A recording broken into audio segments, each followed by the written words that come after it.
Buenas tardes amigos disléxicos, como toda la semana nos encontramos aquí en Librería Léxico para traerles este breve diálogo que va a girar en torno a los objetos inútiles.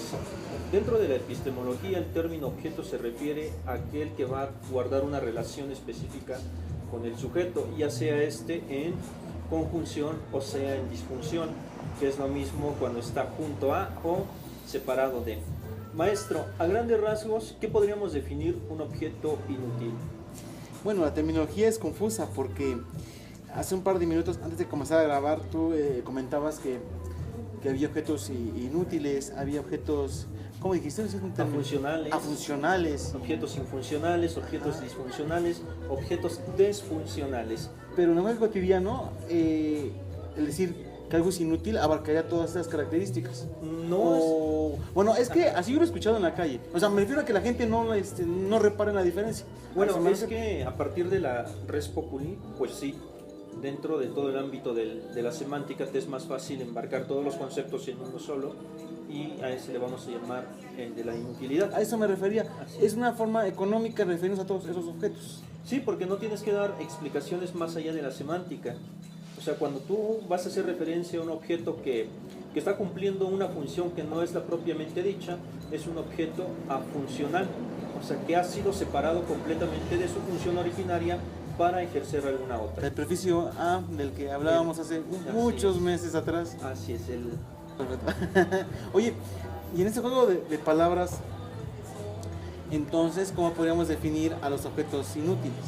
Bueno, los objetos inútiles, si lo queremos ver así, pues vamos a llamarlos aquellos objetos que en realidad dejaron de tener una utilidad para el sujeto. Se vuelve entonces un objeto inútil aquel que ya solamente está dentro de tu relación de objetos de más para llenar espacios, ¿no? O sea, solamente un número. Pienso en bodegas llenas de bicicletas descompuestas, de carros, cuadros, ¿no? La típica escena de una película, se ve una bodega y hay desde un desarmador hasta un carro pasando por una motocicleta y etcétera, etcétera. Aunque ahí tendríamos que ver si esos objetos están separados de su función, si no serían afuncionales, o si fueron completamente separados a partir de un elemento externo a o un elemento interno a, para saber si son disfuncionales o disfuncionales. ¿Cuál es la relevancia social de esto? Implicaría no sé, alguien que, independientemente del término, alguien que acumula y acumula objetos ya descompuestos y demás, porque una cosa es coleccionar, ¿estás de acuerdo? ¿No? Hay una colección de libros, por ejemplo, una colección de estampas, de juguetes, ¿no? Pero hay gente que colecciona, y me parece que tú tienes un video al respecto, ¿no? Una reseña que hiciste, ¿no? ¿Será un síntoma de algo más, de una carencia que tenemos como individuos? Se supone que es un complejo de acumulación, lo que más tarde en la psicología profunda viene a significar lo que es el complejo de Diógenes. Y Sigmund Freud, nuestro grandioso Sigmund Freud, y sus seguidores van a decir que en realidad es un complejo anal no terminado, bueno, la acumulación. Pero en el sentido de cosas, digamos, que están bien, entre comillas, ¿no? ¿O cómo? No, en este caso vamos a tenernos que ir un poquito hacia Jean Baudrillard, cuando habla en el sistema de los objetos, hacer una diferencia entre el objeto de colección y el objeto marginado. El objeto marginado, aquel que lo vas a acumular sin otra intención más que ir engrandeciendo una, no sé si llamarlo una colección sin sentido, mientras que el objeto de colección o el objeto seriado va a cumplir una finalidad específica, que es el de la complementación de todo un campo semántico, si lo queremos ver así. Hay una diferencia, ¿no? Una cosa es, digamos, lo que te decía, ¿no? La colección de libros, una serie de 3, 4, si no tienes uno, quizá no le entiendes a los otros, ¿no? Posiblemente. Pero otra cosa es acumular por acumular. ¿Estamos bien? Exactamente. Ok.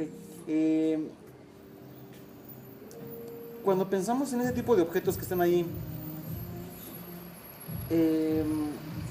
¿tendrán un significado para la persona? O sea, independientemente de esta cuestión psicológica, las personas generalmente tienen una excusa para tener objetos inútiles. Claro, o sea, de forma muy consciente. O sea, alguien dice, es que me regalaron tal objeto, ¿no? Se me descompuso o X, ¿no?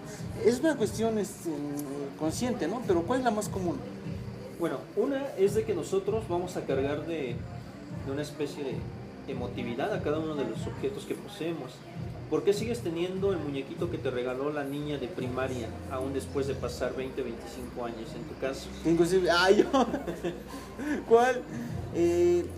Pero qué curioso, ¿no? Porque ahorita que citamos a Freud, ¿no? La relación que tenemos con los objetos que nos recuerdan algo puede ser de mucho dolor o de mucho placer. Y recordamos que el placer no es una cuestión sexual, es una cuestión de disfrute. Pues efectivamente es la emotividad. Yo por ahí tengo juguetes de cuando tenía 12, 13 años, y algunos ya están realmente ya muy viejitos, pero con todo el gusto del mundo los sigo acomodando ahí, ¿no? Así es, porque te recuerdan partes específicas de tu vida. Me recuerdan personas, me recuerdan lugares, situaciones, logros, sufrimiento, todo eso. Entonces, en realidad nosotros llegamos a acumular lo que son emociones más que objetos, ¿no? Porque de hecho el objeto solamente es un medio para. Así es, y se cumple la primera relación o la relación epistemológica de la cual estábamos hablando al principio, ¿no? La conjunción. El objeto no va a ser más que el medio o el canal bajo el cual tú vas a estar en unión con otra cosa. Pero hay un límite, no se puede decir, o sea, no voy a llenar todo mi cuarto de cosas porque no va a poder caminar. Acabas de decir un término que es muy, muy diferente. En este caso utilizaste el término cosa, ¿no?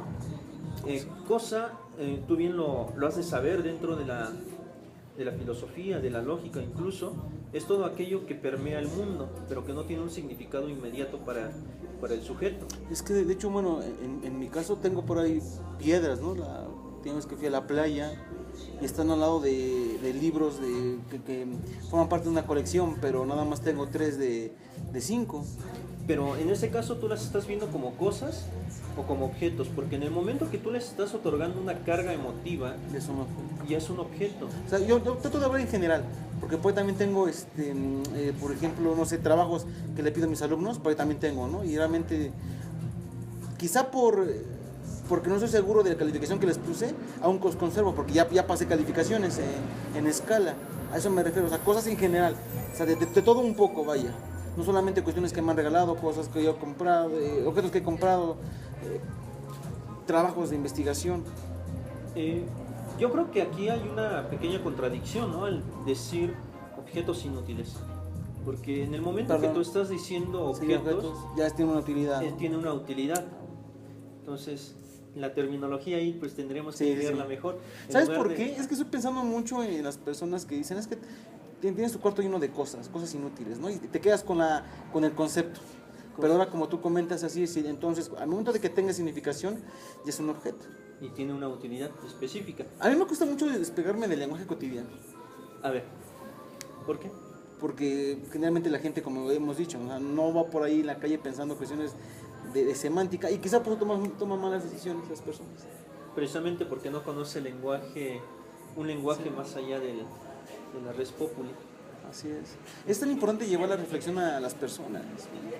Completamente, en este caso, pero pues, ¿tú crees que las palabras también son cosas inútiles? Si lo queremos ver así. Buena pregunta. El discurso sobre todo. O sea, ya dejemos las palabras de lado, el discurso. Un discurso filosófico va a ser útil para aquellos que no son iniciados en la filosofía. El discurso teológico, el discurso ético, ¿está teniendo una utilidad?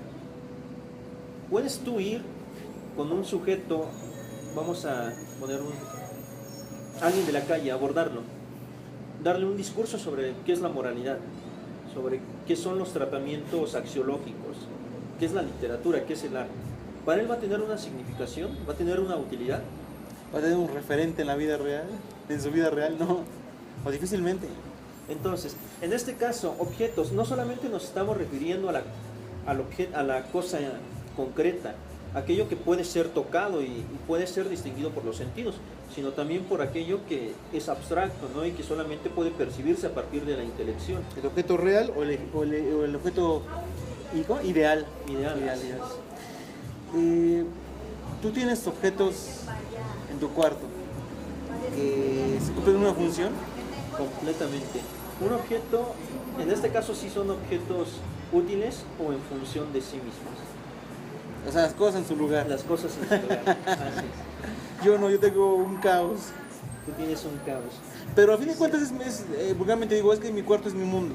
Ajá, dice Virginia Woolf, tu habitación propia es tu propio mundo, ¿no? Dice, bueno, luego se vale tener, ¿no? Pero también cuando, por ejemplo, prefieres dormirte en la sala que acomodar tu cuarto porque tienes tantas cosas sobre la cama, ahí sí como que ya hay que pensar las cosas. Cosas o objetos. Objetos. ¿Me viste cómo no puedes Sí, pegar? es que caes en objetos, contradicción. sí. Ajá. Objetos ya está de pensarse, ¿no? Cuando ya tu conducta o tu modo de vida tiene que modificarse, en ese caso bajar mejor a dormirte en la sala, ahí como que hay que pensar las cosas, ¿no?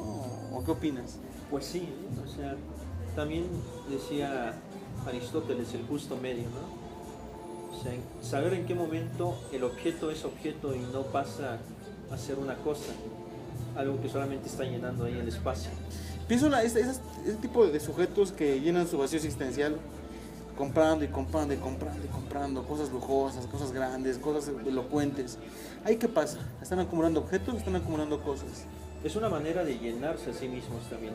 El objeto, una de las funciones que tiene es precisamente esa, la de brindar satisfacción al sujeto que lo posee. Pero muchas veces es por el momento de la compra, de la adquisición, ya Pero después pierde... ¿Por qué adquieres un objeto? Porque tienes el poder de... Porque quiero mostrar que puedo comprar. Así es, los verbos modales, el poder es uno de los más importantes. ¿Algún otro comentario, Magister? Pues sería para todos los disléxicos que dejemos de acumular cosas Y mejor acumulemos y mejor objetos. acumulemos objetos. Pero también hay de objetos a objetos, Así tampoco lo es. que te haga, lo que te recuerde cosas tristes, ¿no? O bueno, pues, se vale, ¿no? completamente. También Mira, se vale, ¿no? Mira, desde yo me baso mucho en la terminología que se usa en la epistemología. Entonces, incluso tú eres un objeto, ¿no?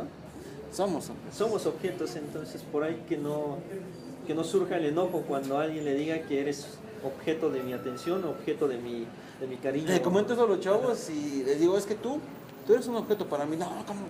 Es mi objeto de atención, ¿no? Así Hay que manejar la terminología, Exacto. hay que tratar de emplearla, pero bueno, poco a poco. Tampoco vamos a obligar a las personas a que modifiquen, aunque ayudaría bastante a hacer la diferencia entre objeto y cosa. Así es. Inútiles y afuncionales. Inútiles, infuncionales, afuncionales, disfuncionales y desfuncionales. ¿A usted, Magister, qué le gustaría hacer? ¿Qué tipo de objeto le gustaría hacer? A mí me gustaría ser un objeto afuncional Estar ahí en el mundo vagando. en el mundo vagando. Como un globo de Cantoya, que es, Magister, entonces. Un globo de Cantoya, híjoles. Obviamente el papel no se hizo para volar. El papel está siendo desprendido de su función, entonces es un objeto afuncional. Porque el papel es para escribir, ¿no? Y le estás otorgando otra función. Imagínate, epistemológicamente hablando, a partir de una buena mención de lo que es cosa o objeto, conocemos las cualidades de eso que nos llama la atención. Exacto. ¿Qué tan importante es la epistemología? Bastante importante. Por eso fue una de las primeras ciencias en establecerse. ¿no? Dicen por ahí una de nuestras administradoras, el objeto de deseo. Obviamente. Abuelito Freud, psicología de las masas, el objeto de atención, lo que te llama la atención. Y no tiene que ser una persona, tiene que ser un objeto, una idea. Las filias, ¿no? Las filias, sí. Los animales, las moscas, Por ahí los libros, todo eso. O sea, no necesariamente tiene que ser la función genital. Así es, Sí, la ¿no? copulativa. La copulativa. Comentario final, Magister. Comentario final, pues bien, ya saben, pasen a visitarnos en nuestras páginas, ahí en la de Facebook, Dislexia Mundial, Twitter, Dislexia Mundial, YouTube, Dislexia Mundial, ¿Y correo electrónico, y Magister? correo electrónico dislexia-mundial@hotmail.com. Y las páginas, ya saben, gente, los espero todos los días, bueno, al menos de lunes a viernes, en Saquen el Metal de Facebook. Los espero en Nietzsche y compañía, también de lunes a viernes.